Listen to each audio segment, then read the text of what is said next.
스파냐는 그 히스기야 왕 계열의 이 왕족 출신입니다. 당대 가장 기득권이고 이 고위층에 속한 그 사람이라고 할 수가 있습니다.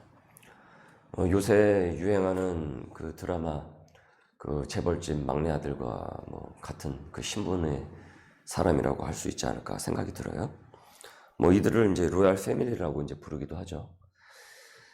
하나님은 약한 자를 들어 쓰신다라는 것을 종종 하나님은 약자만 들어 쓰신다는 것으로 오해를 할 수가 있는데 여러분 그렇지 않습니다.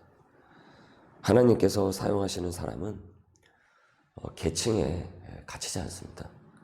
하나님은 낮은 자, 높은 자, 많이 배운 사람, 덜 배운 사람, 가난한 자, 부자, 중산층 가리지 않고 하나님께서 뜻하신 대로 차별하지 않고 그 일을 들어서 사용을 하십니다. 그래서 필요한 곳으로 그 사람을 보내십니다. 중요한 것은 하나님을 온전히 인식을 하면서 그 말씀에 순종을 하는가 하는 그 순전도인 것이지 무슨 부자냐, 가난한 자냐, 사회적으로 어떤 기득권이냐, 약자층이냐, 이것이 우선은 아닙니다. 그래서 바른 말씀의 뜻을 따라 나서는가, 이게 중요한 것이죠. 이것이 더 중요한 것이죠.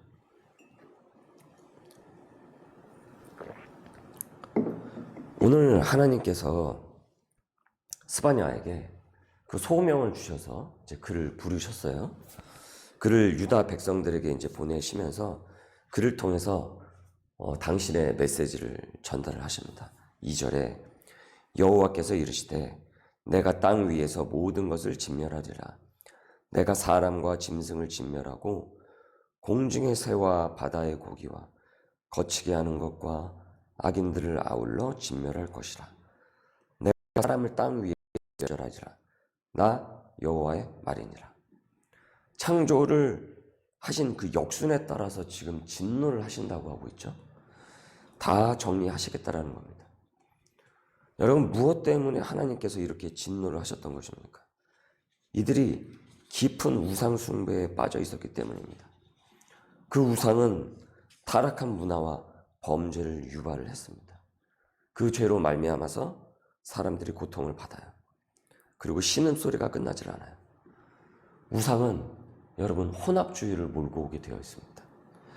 귀에 걸면 귀걸이, 코에 걸면은 코걸이가 되고 하나님의 뜻과 세상의 뜻을 막 짬뽕을 시켜가지고 기준을 모호하게 없게 만든다는 것이죠. 그 애매하게 만드는 것이 사단의 전략이거든요. 이게 하나님의 뜻인가? 아닌가? 이런 식으로 만들거든요. 분명하게 이렇게 막 오지 않습니다. 그 이단도 다를리 끝단이잖아요. 처음은 비슷한 것 같아요. 처음은 똑같은 것 같아요. 그런데 마지막에 다르다 이거예요. 사단이 하와를 처음에 유혹할 때 그것도 혼합주의였죠. 정말 선악과를 먹지 말라고 하더냐? 아닐걸? 그 얘기 아니었습니까? 거기에 사단이 자기의 뜻을 첨가를 해가지고 하나님의 뜻을 교묘하게 왜곡을 시켰단 말이죠.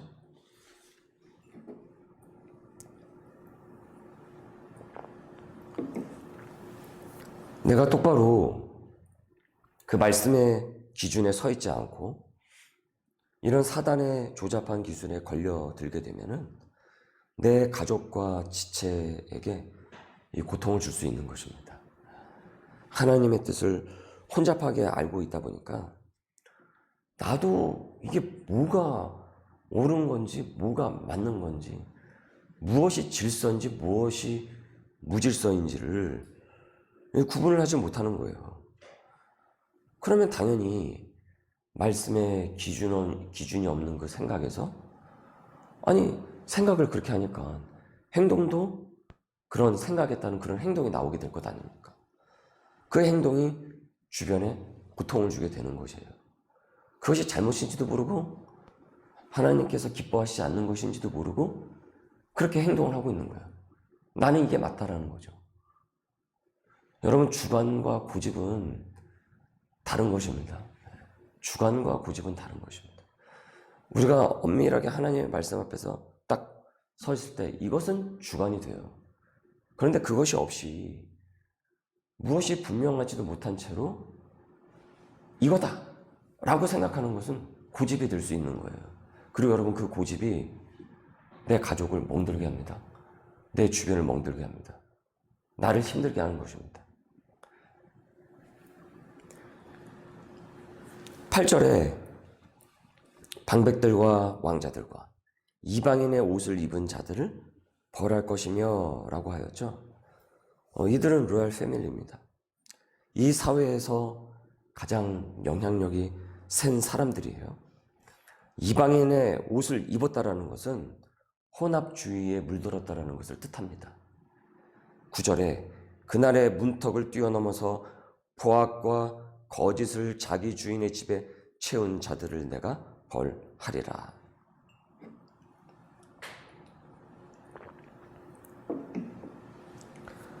이들은 각종 부정을 약자에게 저지르면서도 그것이 뭐가 잘못된 것인지를 몰랐어요. 그래서 벌하신다라고 합니다. 이 하나님의 말씀을 스바냐를 통해서 들었다고 한다면 지금 이 사람들은 어떻게 해야 되겠습니까? 잠잠해야 되는 것입니다. 잠잠해야 되는 것입니다. 아니, 그건 이래서, 이건 저렇고, 뭐 이런 구차한 변명으로 자기들의 그 행악을 덮는 것이 아니고 그 앞에서 잠잠히 회개를 해야 되는 것이에요. 그래서 진정 회개에 이르러야만 합니다. 그래야지만 사는 것이에요. 그래야지만 죽지 않고 멸망하지 않고 사는 것입니다. 그 고집을 하나님 앞에서 내려놓아야 돼요. 10절에서 11절을 보십시오. 나 여호와가 말하노라. 그날에는 어문에서 부르짖는 소리가, 제2구역에서는 울음소리가, 작은 산들에서는 무너지는 소리가 일어나리라. 막다스 주민들아, 너희는 슬피 울라.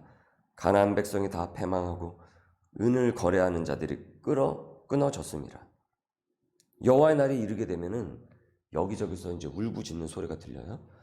무역으로 번창을 하면서 부를 이렇게 거머쥐었던 이 막데스 주민들은 이 돈에 취했던 그들의 그 기쁨이, 돈이 막 들어온다, 이러면서 이 기쁨에 취했던, 이 맘모니즘에 빠졌던 이들은 그 기쁨은 이제는 무엇으로 바뀌냐면 울음으로 바뀐다라는 거예요.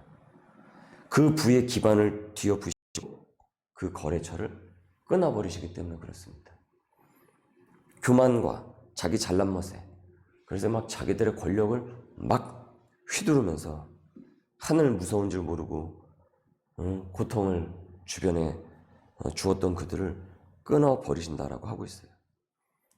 하나님께서는 이 왕족인 스바냐를 불러서 바로 그가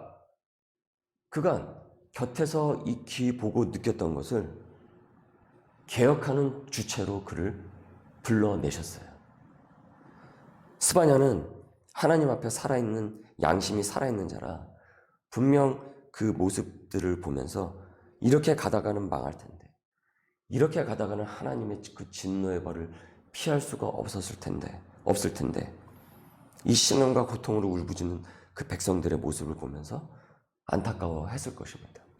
그리고 하나님께서는 스바냐를 불러서, 그의 왕족 출신에도 그를 불러서 그 왕족부터 어떻습니까?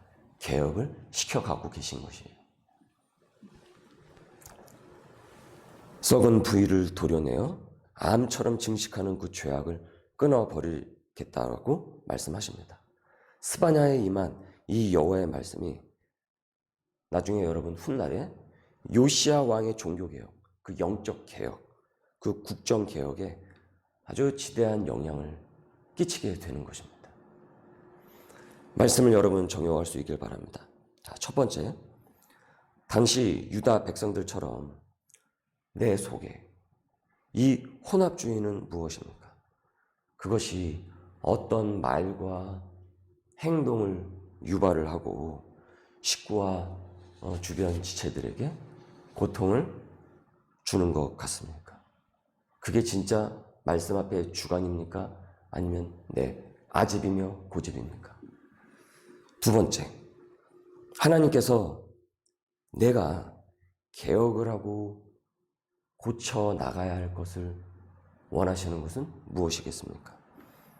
나는 그 개혁의 말씀을 듣고 잠잠히 회개를 하는 쪽입니까? 스스로 변명을 하면서 자꾸 회피하는 쪽입니까? 큐티 교제에 여러분 그 간증을 이 새벽 시간이 끝난 뒤에 간증을 보면서 이 물질말을 열심히 숭배하던 이 지체가 이 17년 만에 어떻게 먼저 형제에게 사과를 하고 그 회복의 씨앗을 가정에 뿌리게 되었는지 생각해 볼 수 있기를 바랍니다. 오늘도 이 하나님의 말씀을 내 생활에 적용을 하고 잠잠히 회개를 하면서 또 고쳐야 할 것을 고치며 연말을 우리가 잘 보내고 다가올 그 새해를 준비할 수 있는 우리 소명의 식구들 될 수 있기를 주님의 이름으로 소망합니다. 기도하겠습니다. 모든 것을 진멸하신다라는 말씀을 주님 오늘 들으며 혼합주의에 빠진 지금 세대를 돌아보게 됩니다. 나 또한 그와 그의 하나님 그 예상치를 벗어나지 않고 예외가 아님을 말씀을 통해서 보게 되었습니다. 하나님과 우상을 내 입맛대로 순간순간 바꾸면서 살았던 모습을 주님 잠잠히 회개합니다. 세속의 가치관에 물들지 않도록 오늘도 성령 충만케 하여 주시며 말과 행실에 그것이 묻어나게 하여 주옵소서. 감사하며 예수님의 이름으로 기도드립니다. 아멘.